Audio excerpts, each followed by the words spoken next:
Chapter 10. Equipment. The Second Hell. Crinnan approached the flying demon. His sword was held firmly in hand, and he was ready to strike. The demon appeared to stand only a few inches taller than Crinnan, and wasn't as horribly disfigured as some of the others Crinnan had encountered thus far. He was anthropoid in shape, except for the large wings jutting from his back. Crinnan intended to try and get the armor from this demon. He wore some ridiculously ornate, shining black armor that would only get in the way in the real world, but he hoped they would give him some protection in the hells. Crinnan also saw that the demon carried a heavy-looking blade that was nearly 6 feet long.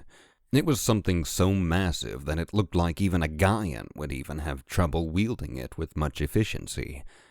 Crinnan felt like the demon was an idiot for selecting such unconventional equipment. Crinnan slowed his run just as the demon swooped down and crashed the blade of his sword through a prisoner who was laying on the ground. The sword bisected the poor being, causing him to scream in terror and pain. Crinnan watched the demon lift the sword back up. The prisoner's entrails stuck to the sides of the blade, and the demon silently turned around to face Crinnan. "Who are you?" the winged one demanded, his voice muffled from behind his black horned mask. "Where did you come from?" He paused as if he were reading something and let out an inquisitive groan. "You are interesting. Are you a player or a prisoner?" "What's it matter?" Crinnan asked as he pointed his sword at the winged demon. "You'll be dead in a few moments anyway." "A newbie in simple clothing is challenging me?" The bemused demon snorted with a hollow voice. "You think you can leave a scratch with that little toy of a sword?" Crinnan examined the demon and searched for a weak point. He saw a spot of cloth at the demon's elbows and a bare spot under his chin where his gorget and helmet did not quite meet. Crinnan hoped the physics of the hells would continue to match those of the real world, and spun his sword in hand. "Just shut up!" Crinnan closed the gap between himself and his enemy quickly. The demon barely had time to react as Crinnan swung his sword. Their weapons met with a clang and the demon pushed forward, knocking Crinnan back. "Why are you doing this?" the demon snapped. "They've said no PvP." "I'm fucking your day up," Crinnan replied as he started to circle the demon. "Just like you did to that prisoner." "By the goddess, what are you talking about?" the demon snapped. He looked down at the dead prisoner at his feet and cocked his head toward Crinnan. "Have you lost your mind?" "Maybe." Crinnan feigned an attack to the left, and the demon moved to defend himself. With a quick spin, Crinnan swung his weapon and cut through the unarmored portion of the demon's right elbow, rendering the limb useless. The demon jerked back, looking down at his dangling arm, and screamed. "What are you?" he cried as he raised his left arm to stop Crinnan. "This makes no sense." Crinnan swung his sword again, and the demon's wings flapped wildly as he leaped back and avoided the attack. "Fuck you and your weird-ass wings," Crinnan growled as he lunged forward again. The demon swiped at Crinnan with its only remaining hand, but Crinnan batted it away with his sword. He ducked and slammed his leg into the grounded demon's ankles, further surprising him and knocking him backward. "Help!" the demon shouted as if he were calling out to someone nearby. "PvP! I'm under attack!" "Quiet!" Crinnan growled. He darted forward and took hold of the edge of the demon's gorget, pulling him forward.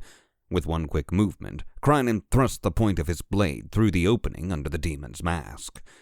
The demon's body clenched, and he choked a bit as Crinnan pulled the weapon away. The demon fell to the ground, gasping and gargling as blood leaked from the sides of the mask. "Player, conch licker, executed.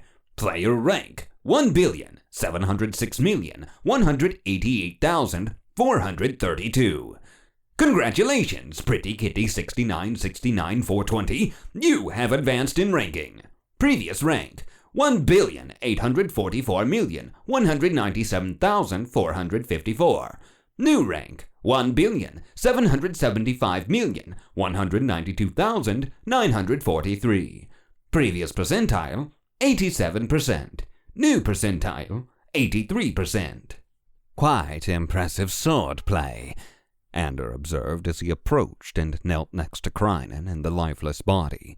"'Tis great fortune that you two appear nearly the same size as well."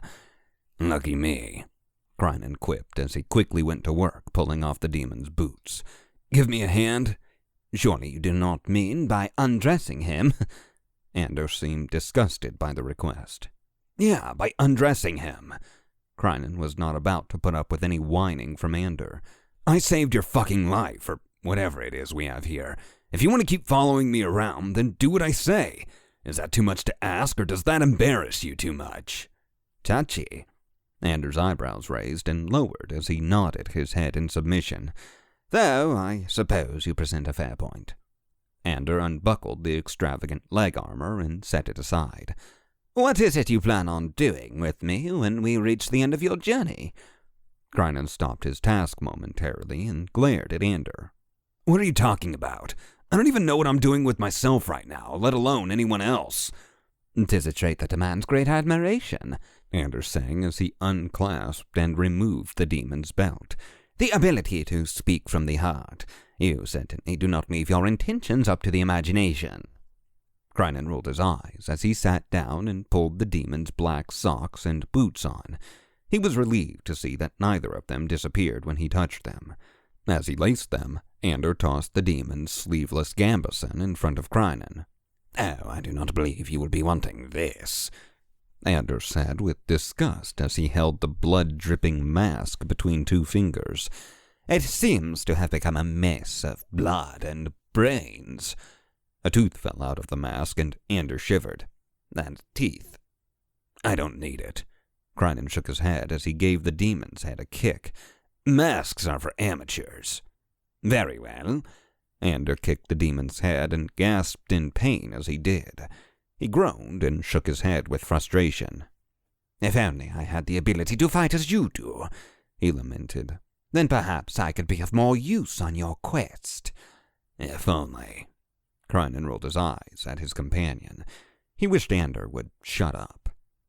Crinnan signaled for Ander to help him with the cuirass. He held the breastplate steady as Ander lined up the backplate and tightened the straps on Crinnan's sides. Crinnan slid the pauldrons and vambraces into place, and after a moment of consideration, removed the pauldrons and tossed them to the side. They were much too big and ridiculous for him to ever imagine using in a combat situation. Avatar information sheet. Name, Pretty Kitty 6969420. Rank, 1,706,188,432. Percentile, 83%. Player rating, 1 star.